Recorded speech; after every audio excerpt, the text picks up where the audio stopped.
ఓం నమో వెంకటేశాయ. బాలముకుందం కార్యక్రమానికి స్వాగతం.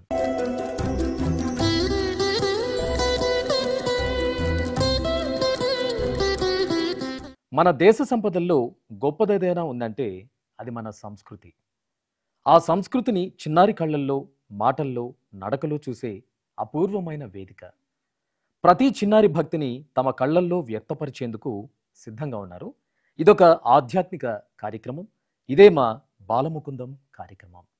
ఈనాటి కార్యక్రమానికి విచ్చేసిన చిన్నారులకు స్వాగతం పలుకుతూ, అలాగే ఈ కార్యక్రమంలో విశ్లేషకులుగా ధర్మగిరి వేద పాఠశాల ఋగ్వేద అధ్యాపకులు ఇంద్రగంటి సత్యకిషోర్ శాస్త్రి గారికి నమస్కారాలు తెలియజేసుకుంటూ వారికి స్వాగతం పలుకుతున్నాం. ఈ కార్యక్రమంలో ముందుగా శ్లోక పఠనం.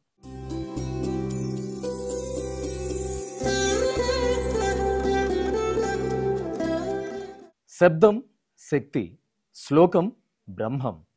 వేదమంత్రాలు మన ఆత్మను ప్రశాంతపరుస్తాయి, మనసుకు దివ్యత్వాన్ని ప్రసాదిస్తాయి. ఈ పవిత్రమైన శ్లోకాలను మన చిన్నారుల కంఠస్వరాల్లో మనకు వినిపించడానికి సిద్ధంగా ఉన్నారు. ఈ కార్యక్రమంలో మన ముందుకు రాబోతున్నారు చిన్నారి అద్వైత్ కౌశిక్. వీక్షిద్దాం. ఓం నమో వెంకటేశాయ. నా పేరు కాశీభక్తుల అద్వైత్ కౌశిక్. నేను 4వ తరగతిలో చదువుతున్నాను.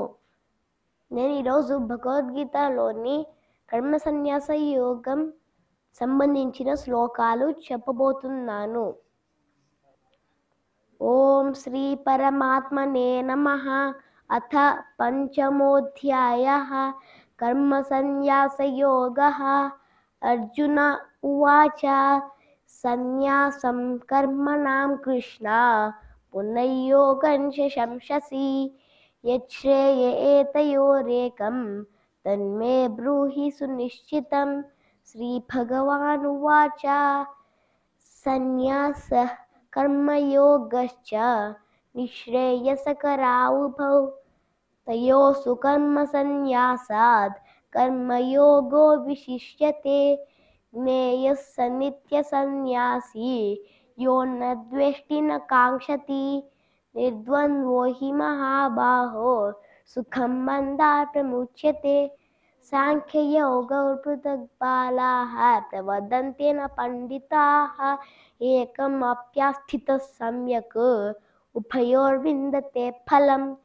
యత్ సాంఖ్యైః ప్రాప్యతే స్థానం తద్యోగైరపి గమ్యతే. ఏకం సాంఖ్యం చ యోగం చ యః పశ్యతి స పశ్యతి. సన్యాసస్తు మహాబాహో దుఃఖమాప్తుమయోగతః. యోగయుక్తో మునిర్బ్రహ్మ న చిరేణాధిగచ్చతి. యోగయుక్తో విశుద్ధాత్మా విజితాత్మా జితేంద్రియః. సర్వభూతాత్మభూతాత్మా కుర్వన్నపి న లిప్యతే. నైవ కించిత్ కరోమీతి యుక్తో మన్యేత తత్వైత్. పశ్యన్ శృణ్వన్ స్పృశన్ జిఘ్రన్ అశ్నన్ గచ్చన్ స్వపన్ శ్వసన్ ప్రలపన్ విసృజన్ గృహ్ణన్ ఉన్మిషన్ నిమిషన్నపి.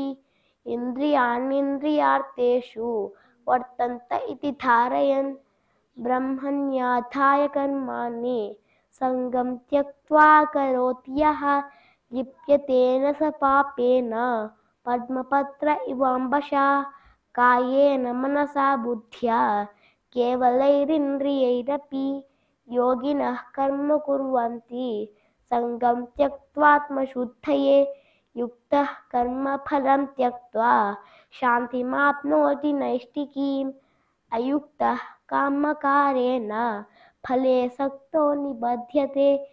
సర్వకర్మాణి మనసా సన్యస్యాస్తే సుఖం వశి. నవద్వారే పురే దేహి నైవ కుర్వన్న కారయన్. న కర్తృత్వం న కర్మాణి లోకస్య సుతతి ప్రభుః. న కర్మఫల సంయోగం స్వభావస్తు ప్రవర్తతే. నాదత్తే కస్యచిత్ పాపం న చైవ సుకృతం విభుః. అజ్ఞానేనామృతం జ్ఞానం తేన ముహ్యంతి జంతవః.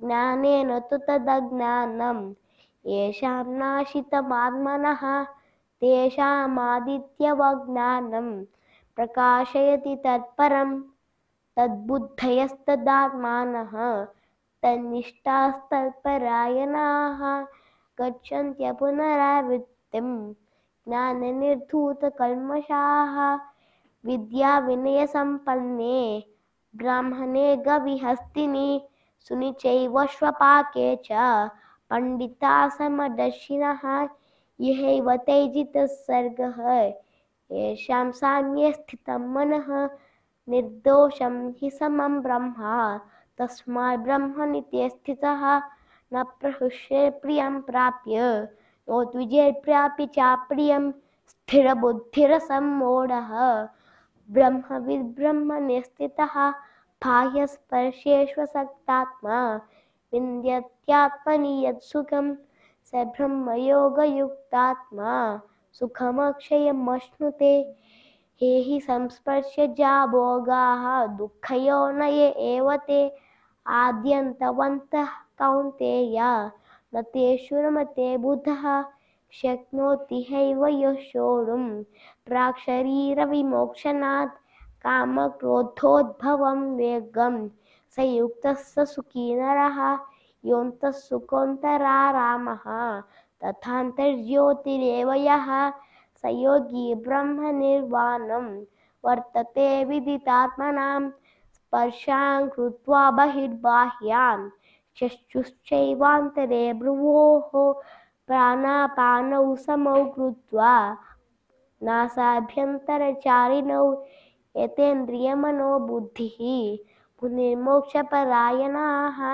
विगते चाभयक्रोधः यः सदा मुक्त एव सः भोक्तारं यज्ञततसां सर्वलोकमहेश्वरं सुहृदं सर्वभूतानां ज्ञात्वा मां शान्तिमुच्यति। ॐ तत्सत् इति श्रीमद्भगवद्गीतासु उपनिषत्सु ब्रह्मविद्यायां योगशास्त्रे श्रीकृष्णार्जुनसंवादे कर्मसन्न्यासयोगो नाम पंचमोऽध्यायः। हरिः ओम శ్రీ గురుభ్యో నమః। హరిః ఓం। నేను ఇప్పుడు కర్మ సన్యాస యోగానికి సంబంధించిన వివరాలు చెప్పబోతున్నాను। అర్జునుడు గొప్ప వీరుడు, పాండవులలో ఒకడు। కురుక్షేత్ర యుద్ధానికి ముందు అర్జునుడు అయోమయంలో ఉన్నాడు।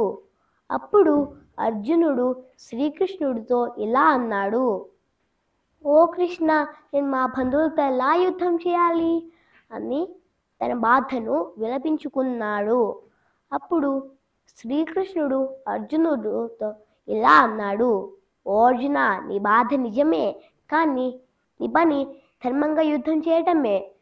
నువ్వు ఫలితాన్ని ఆలోచించకుండా ధర్మాన్ని నువ్వు చేయి అని శ్రీకృష్ణుడు అర్జునుడికి భగవద్గీత బోధించారు। అప్పుడు అర్జునుడు తన బాధను, భయాన్ని పక్కన పెట్టి ధైర్యంగా యుద్ధం చేయటానికి నిర్ణయించుకున్నాడు। అర్జునుడు యుద్ధంలో గెలుపు నాశించకుండా ధర్మాన్ని నిలబెట్టుకున్నాడు। కాబట్టి మనం ఏ పనైనా చేసేటప్పుడు అవి ధైర్యంగా, బాధ్యతగా, ఫలాపేక్ష లేకుండా చేయాలి। అదే యోగము। ధన్యవాదాలు। గురుగారు, చిరంజీవి అద్వైత్ కౌశిక్ వినిపించినటువంటి ఈ శ్లోకం గురించి మాకు తెలియజేస్తారా? పిల్లవాడు చివరిలో ఒక మాట చెప్పాడు, ఏ పనైనా చేసేటప్పుడు ధైర్యంగా, నిర్భయంగా, ఫలాపేక్ష రహితంగా చేయాలని ఒక మాట చెప్పాడు। నిజానికి అది భగవద్గీతలో కృష్ణుడు చెప్పిన చక్కటి మాట। అసలు ఈ అధ్యాయం చెప్పడానికి కారణం ఏంటంటే, సన్యాసం తీసుకుంటే మనిషికి మోక్షం వస్తుందా, తన పని తాను చేసుకుంటూ వెళ్తే మోక్షం వస్తుందా అన్న ప్రశ్నకి సమాధానంగా అసలు ఈ కర్మ సన్యాస యోగాన్ని చెప్పారు। కృష్ణుడు అనే మాట ఏంటంటే, సన్యాస యోగం అవలంబించినా మోక్షాన్ని పొందుతారు, కర్మని అవలంబించినా మోక్షాన్ని పొందుతారు। కానీ చేయాల్సిన పని ఏంటి అంటే, కర్మ చేసి ఆ ఫలితాన్ని ఆశించకుండా దాన్ని భగవదర్పణం చేయాలి। సాంఖ్యమైన, కర్మయోగమైన, జ్ఞానయోగమైన ఏదైనా సరే నిష్కామ భావంతో ఉపాసన చేసినప్పుడు అది మోక్షాన్ని ఇస్తుంది అని చెప్తారు। సకామ భావంతో అంటే కోరికతో కనుక మనం భగవంతుణ్ణి ఆశ్రయిస్తే అందుకు ఫలితంగా మళ్ళీ మళ్ళీ జన్మలు అనేవి ధరింపవలసి వస్తుంది। ఒక యోగీశ్వరుడు ఒక మాట చెప్తారు, చక్కెర తినాలి అనే కోరిక మిగిలిపోయినా కూడా జీవుడు మళ్ళీ పుట్టవలసిందే, ఆ కర్మఫలం అంతా అనుభవింపవలసిందే. అందుకని కర్మ ఫలత్యాగం అనేది చాలా ప్రధానమైనది. కర్మ ఫలత్యాగం వల్ల ఏం కలుగుతుందంటే చిత్తశుద్ధి కలుగుతుంది.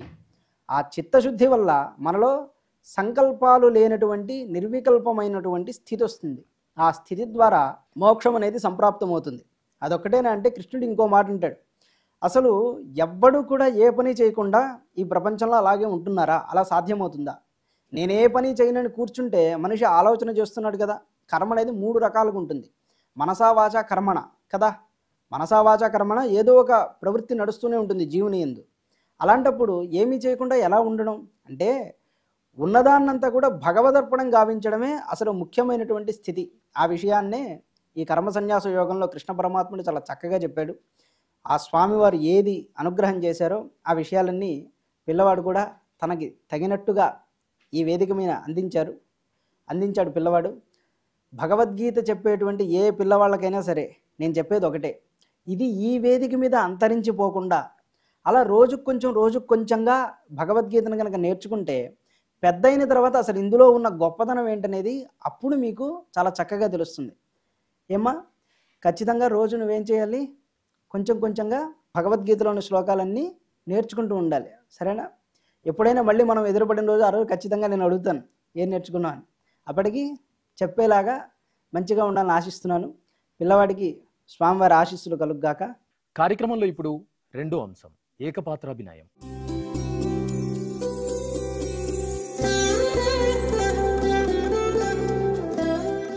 ఒక్కో పాత్ర మన చరిత్రను గుర్తు చేస్తుంది. ఒక్కో హావభావం మన హృదయాన్ని తాకుతుంది. అలాంటి పాత్రని ప్రదర్శించడానికి మన ముందుకొస్తున్నారు చిన్నారి శ్రీభారుని వీక్షిద్దాం. ఓం నమో వెంకటేశాయ. నా పేరు శ్రీభారుని. నేను పిఎం శ్రీ కేంద్రీయ విద్యాలయలో 6వ తరగతి చదువుతున్నాను. ఈరోజు నేను దుర్గాదేవి గురించి ఏకపాత్రాభినయం చేయబోతున్నాను. నేను ఆదిశక్తిని, సృష్టి స్థితి లయలకు ఆధారభూతమైన శక్తిని. ఎందరో రాక్షసులు గర్వంతో లోకాన్ని పీడిస్తుంటే నేను అవతరించాను. దుర్గగా భయంకరమైన రూపాన్ని దాల్చాను. మహిషాసురుడు 3 లోకాలను తన గుప్పెట్లో పెట్టుకుని దేవతలను హింసించాడు. అతని గర్వం ఆకాశాన్ని తాకింది. నా తేజస్సుతో పుట్టిన శక్తి స్వరూపాలను నేను పంపాను. ఒక్కొక్కరు ఒక్కో శక్తికి ప్రతీక. కానీ అతని మదం ముందు వారంతా నిలవలేకపోయారు. అప్పుడు నేను రంగంలోకి దిగాను. సింహాన్ని వాహనంగా చేసుకుని పదునైన ఆయుధాల్ని ధరించి కోటి సూర్యుల తేజస్సుతో నిండిన నేను మహిషాసురుని సవాలు చేశాను. భీకరమైన యుద్ధం జరిగింది. నా సింహం గర్జించింది. నా ఆయుధాలు మెరిశాయి. అతని మాయలు, అతని శక్తి నా ముందు నిలవలేకపోయాయి. నా త్రిశూలం అతని గుండెను చీల్చింది. దుష్టత్వం అంతమయ్యింది. ధర్మం మళ్ళీ నిలబడింది. దేవతలు ఆనందంతో జయజయలు పలికారు. లోకాలన్నీ శాంతించాయి. అందుకే నేను దుర్గను, అజేయురాలిని. ఎక్కడ అన్యాయం జరుగుతుందో, ఎక్కడ బలవంతులు బలహీనుల్ని హింసిస్తారో అక్కడ నా శక్తి ఏదో ఒక రూపంలో నిలుస్తుంది. గుర్తుంచుకోండి, మీలోనూ ఆ శక్తి ఉంది. ధర్మాన్ని కాపాడడానికి, అధర్మాన్ని ఎదురించడానికి మీరు కూడా దుర్గలే. ధన్యవాదములు. గురుగారు, చిన్నారి చేసినటువంటి ఈ పాత్ర గురించి ఏకపాత్రాభినయంలో బారుని చెప్తూ ఎక్కడ బలహీనుల్ని బలవంతులు చిదిమేస్తూ ఉంటారో, అణచివేస్తూ ఉంటారో అక్కడక్కడంతా నేను అవతరించి ధర్మస్థాపన చేస్తానని చెప్పింది. భగవద్గీతలో మనం పరిశీలిస్తే యదా యదా హి ధర్మస్య గ్లానిర్భవతి భారత అభ్యుత్థానం అధర్మస్య తదాత్మానం సృజామ్యహం. ఎక్కడెక్కడ అధర్మం తల ఎత్తి విశృంఖలంగా వర్తిస్తూ ఉంటుందో అలాంటి సందర్భంలో నేను అవతరించి ధర్మస్థాపన చేస్తానన్నాడు కృష్ణుడు. ఇక్కడ కృష్ణుడి మాట ఎందుకు చెప్పడం అంటే దేవీ మహాత్మ్యంలో కూడా అమ్మవారు అదే మాట చెప్తారు. ఇత్థం యదా యదా బాధ దానవోత్థ భవిష్యతి తదా తదావతీర్యాహం కరిష్యామ్యరిసంక్షడం. ఎప్పుడెప్పుడైతే ఈ దానవుల బాధ అనేది ప్రపంచంలో తలెత్తుతుందో అప్పుడప్పుడంతా నేను అవతరించి అరిసంక్షయం చేస్తాను. అరి అంటే శత్రునాశనం చేస్తాను అని అమ్మవారు అభయమిచ్చారు.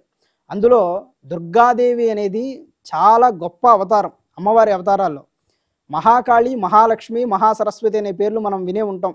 అంటే బ్రహ్మగారి భార్య సరస్వతి, విష్ణువు గారి భార్య లక్ష్మి, ఇలా కాదు మహాకాళి, మహాలక్ష్మి, మహాసరస్వతి అంటే ఈ ముగ్గురి కంటే కూడా పై అవతారాలు అమ్మవారి. ఈ అవతారాల ద్వారా అసురనాశనాన్ని చేశారు సాక్షాత్తు దుర్గాదేవి. ఆమెని ఆపదల్లో స్మరించినటువంటి వాళ్ళకి ఎటువంటి హాని కలగకుండా చక్కగా తరింపబడతారని చెప్తారు. వేదాల్లో ఒక మాట ఉంది, నావేవ సింధుం దురితాత్యగ్ని. ఒక మహాసముద్రాన్ని నావ తరింపజేసే విధంగా అమ్మవారిని ఎవరు స్మరణం చేస్తారో కష్టాలనేటువంటి సముద్రం నుండి ఆమె వాళ్ళని ఒక నావలాగా తరింపజేస్తుంది అని వేదంలో కూడా చెప్పబడింది. అలాంటి దుర్గాదేవి పాత్రలో చక్కగా అభినయం చేసి చూపించింది బారుణి. బారుణి అనే పదం నిజానికి వారుణి అనే పదం, అది సంస్కృత పదం. బా వా రెండూ కూడా ఒకేలా పలుకుతూ ఉండేటువంటి సంప్రదాయం ఉంటుంది. వారుణి అంటే వారుణి మదవిహ్వల, లలితా సహస్రనామంలో అమ్మవారి పేరు. చాలా చక్కటి పేరు పెట్టారు. తల్లిదండ్రులకు కానీ పాపకు కానీ మంచి జరగాలని మనస్ఫూర్తిగా కోరుకుంటున్నాను. కార్యక్రమంలో ఇప్పుడు 3వ అంశం కళా వైభవం.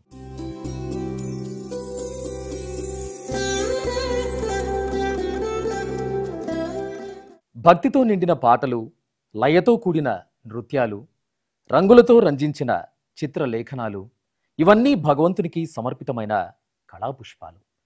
ఇప్పుడు మన ముందుకు రాబోతున్నారు చిన్నారి రిషిత నటేష కౌత్వం. వీక్షిద్దాం, ఆనందిద్దాం. అందరికీ నమస్కారం. నా పేరు రిషిత. నేను 6వ తరగతి భాష్యం స్కూల్లో చదువుతున్నాను. మా గురువు గారి పేరు శ్రీనివాస్ ధనుశ్రీ గారు. నేను చేయబోయే అంశం నటేష కౌత్వం. నటేష కౌత్వం రచించిన వారు గంగయ్య ముత్తు భాగవతార్.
గురుగారు,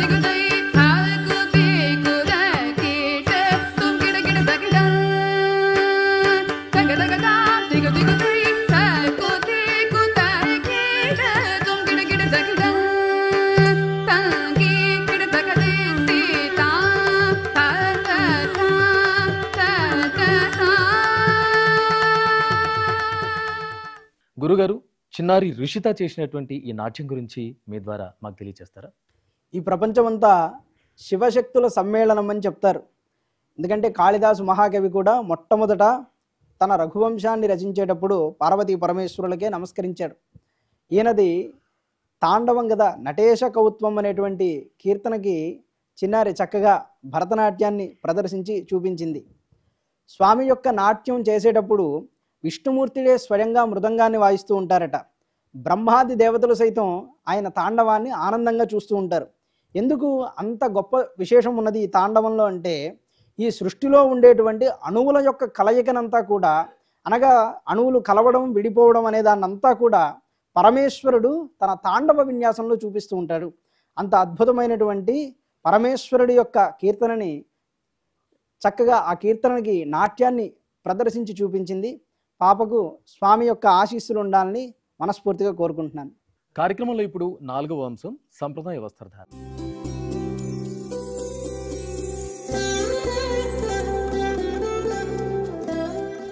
సాంప్రదాయం అంటే మన సంస్కృతికి అర్థం, మన మూలాలను గుర్తు చేసే గొప్ప ఆభరణం. పట్టు వస్త్రాలు, సంప్రదాయ అలంకారాలు ఇవన్నీ భక్తి శోభను పెంచుతాయి. ఇప్పుడు మన ముందుకు రాబోతున్నారు చిన్నారి శ్రీచార్వి. వీక్షిద్దాం, ఆనందిద్దాం. ఓం నమో వెంకటేశాయ. నా పేరు శ్రీచార్వి. నేను పిఎం శ్రీ కేంద్రీయ విద్యాలయాలో 8వ తరగతి చదువుతున్నాను. నేను ఈరోజు తెలుగు భాష ప్రత్యేకతల గురించి చెప్పబోతున్నాను. మమ్మీ డాడీ అని పలికే ఆంగ్ల భాషలో పదాలు 2 లక్షల కన్నా తక్కువే. కానీ తెలుగు భాషలో 6.5 లక్షలకు పైగా పదాలున్నాయి. ఇంత గొప్ప భాష మన తెలుగు భాష. ఇంత సుసంపన్నమైన భాష మన తెలుగు భాష. ఆంధ్రపుండ్ర శబర అని ఋగ్వేదంలో రాసింది మన తెలుగు గురించే. తదైవాంధ్ర అని రామాయణంలో రాసింది మన తెలుగు గురించే. ఆంధ్ర మండల అధాపదమని శాసనాలలో చెక్కబడింది మన తెలుగు గురించే. అంత ప్రాచీన భాష తెలుగు, అత్యాధునిక భాష తెలుగు. అన్ని భాషల పదాల పాపల హక్కున చేర్చుకుంది, తల్లిలా లాలించింది మన తెలుగు. గట్టిగా చప్పట్లు కొడదాం మన తెలుగు భాష కోసం. శ్రీకృష్ణదేవరాయలు ఏమన్నారంటే, దేశ భాషలందు తెలుగు లెస్స. లెస్స కాదు, లెస్సగా మారిపోయింది.